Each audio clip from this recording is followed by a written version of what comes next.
إنا لله وإنا إليه راجعون.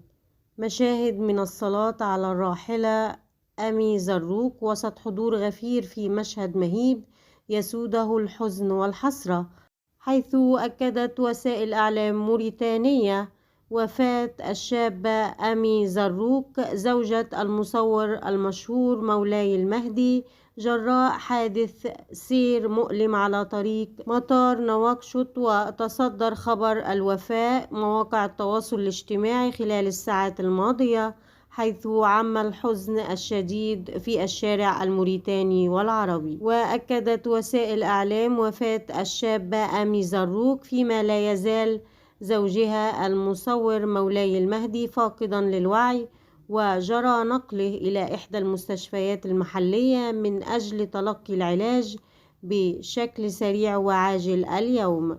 ونشرت صفحة الزين الإخبارية حادث سير مؤلم يوجي بحياة الناشطة على مواقع التواصل الاجتماعي آمي زروق، وإصابة زوجها المصور مولاي المهدي ورفيقه إصابات بليغة.